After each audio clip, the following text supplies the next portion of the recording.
Goeiedag julle almal, welkom by week 4 van ons 4-week reeks Gebrokenheid na Herstel en vandag se tema is wandel in herstel. So kom ons gaan kyk na hoe wandel ons in herstel nadat ons gebrokenheid erken en oorgegee het aan die Here. So in week 1 het ons gesels om jou gebrokenheid te erken.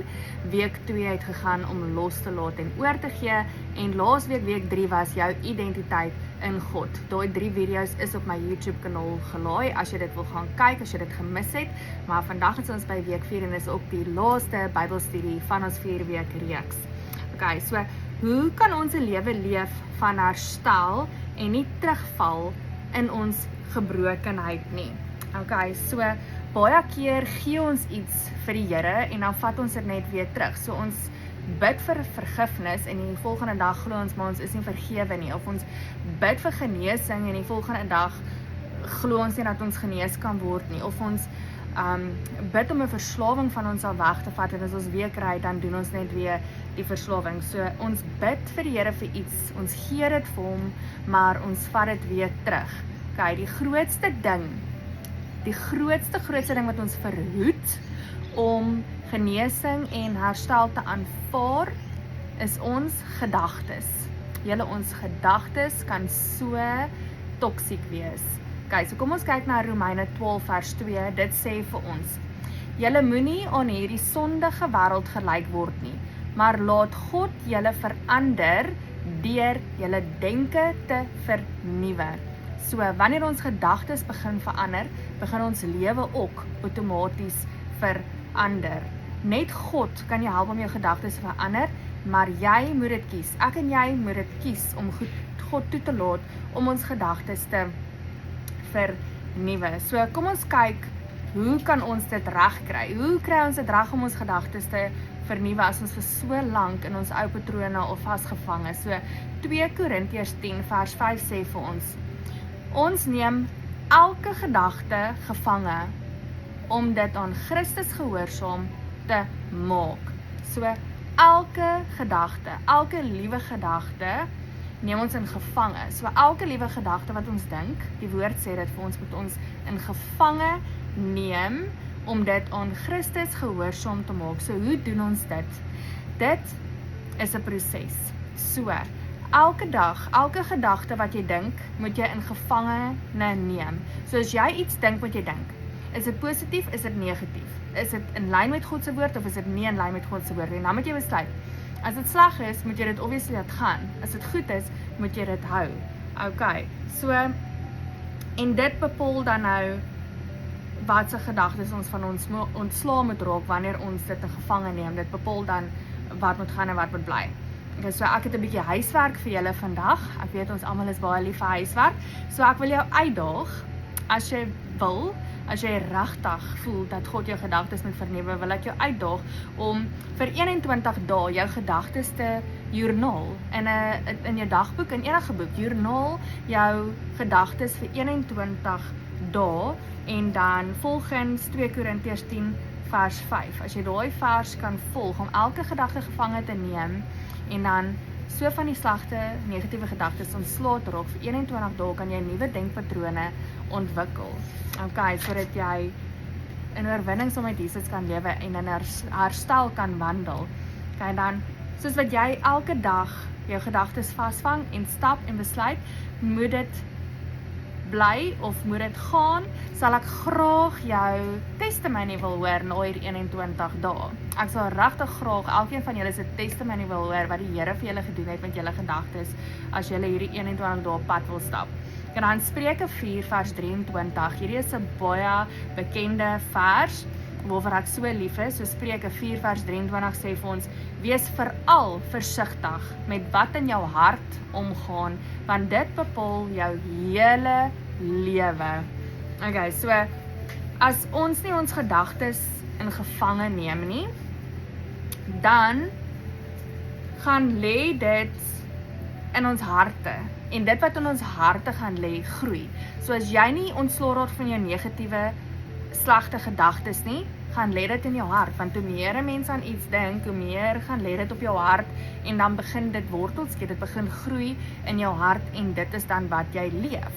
Want hier sê Spreuke 4:20 vir ons dat ons moet versigtig wees met wat in ons harte aangaan, want dit bepaal ons hele lewe.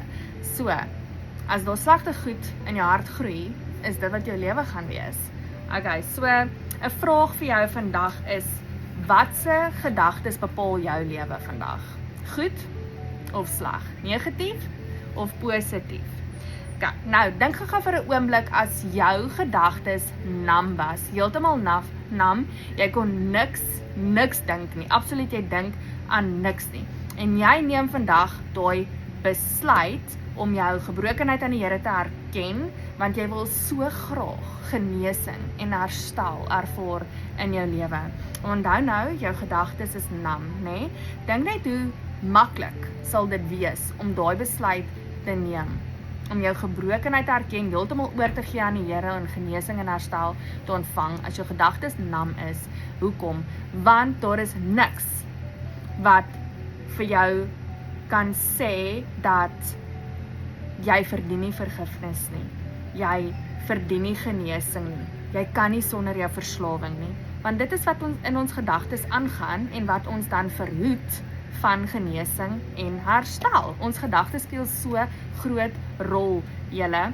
So, as ons gedagtes nam was, dan sou dit so maklik gewees het. Dit wys net vir jou wat so groot rol die gedagtes speel, want sodra daar 'n stemmetjie kom en wat vir jou sê, maar jy's ek verdien nie vergifnis nie, dan glo jy dit, want dit is vir so lank al in jou gedagtepatroon.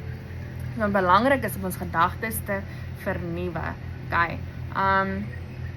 Ons gedagtepatrone is gevorm of word gevorm van klein tyd af. So oud soos wat jy nou al is, vir al daai jare is jou gedagtepatrone gevorm en dit is hoekom dit so moeilik is om net skielik te verander en dit is 'n proses. Dit gebeur nie net oornag nie. Dit is hoekom ek regtig vir jou wil uitdaag om hierdie 21-dag journal van jou gedagtes te doen saam met God en te kyk. Jy weet, kyk wat doen die Here vir jou. Hoe vernuwe hy jou gedagtes sodat jy net 'n nuwe lewe, die ou mens kan afskep en die nuwe mens kan aanneem. Ja, wat is daar dan nog? Kom ons vat alles gou saam. So, week 1 het ons gebrokenheid erken, week 2 het ons oorgegee en losgelaat, week 3 het ons identiteit in Christus ontdek en vandag is die herstel. So, ja, baie belangrik, ons moet onthou dat herstel vat tyd. Dit is eintlik baie eenvoudig. Wat in ons gedagtes aangaan, bepaal wat in ons harte groei en dit bepaal wat se lewe ons leef. En dit is presies wat ek nou gesê het. Wat jy dink gaan lê in jou hart en dit groei en dit is hoe jy loop en praat en doen. Okay?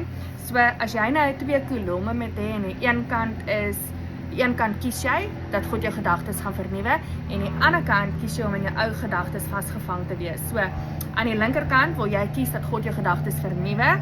Aanvaar jy jou identiteit in Christus, jy aanvaar jou vergifnis, jy aanvaar jou genesing, jy aanvaar jou herstel en aan die ander kant as jy kies om in jou ou gedagtepatrone vasgevang te bly, dan vat jy die wêreldse identiteit soos wat ons laasweek gepraat het. Jy hou daai wêreldse identiteit, daai labels wat op jou geplak is. Jy behou dit.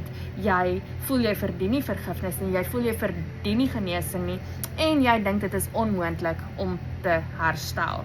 So my hart is vandag dat elkeen van julle sal reg kies deur die hulp van die Heilige Gees om die linkerkantste kolom te kies en te kies dat God jou gedagtes sal vernuwe.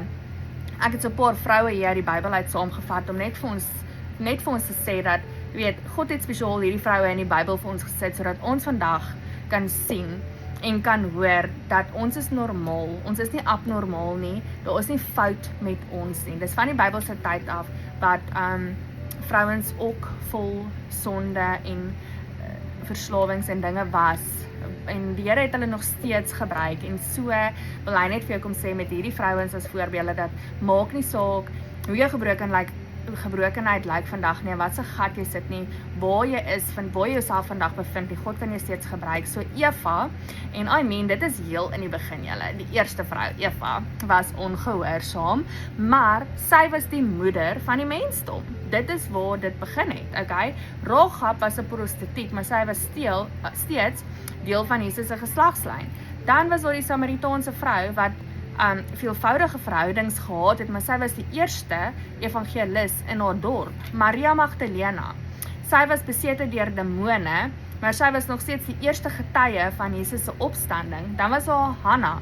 Hanna het diep emosionele pyn gehad, maar God het steeds haar gebed verhoor in haar diepe gebrokenheid. Esther moes haar identiteit wegsteek in 'n heidense paleis, maar God het dit gebruik om 'n hele volk te red. Martha was angstig en bekommerd. Tamar het bedrog gepleeg, Batseba het owerstel gebreek. Ons is nie abnormaal nie julle, daar is nie iets fout met ons nie. Al wat jy vandag moet doen is om hierdie 4 week reeks bymekaar te vat en week vir week toe te pas. Maar die belangrikste is ons gedagtes, om ons gedagtes te vernuwe, sodat ons harte nuwe grond kan kry, en want dit bepaal ons hele lewe. Ek hoop dat vandag vir iets beteken het, deel dit met 'n vriendin wat dit moet hoor, en dan volgende week se Bybelstudie, se tema is bloedlynvloeke. So ek is baie opgewonde om volgende week saam met julle te kuier met die tema bloedlynvloeke. Sien vir julle volgende week. Bye bye.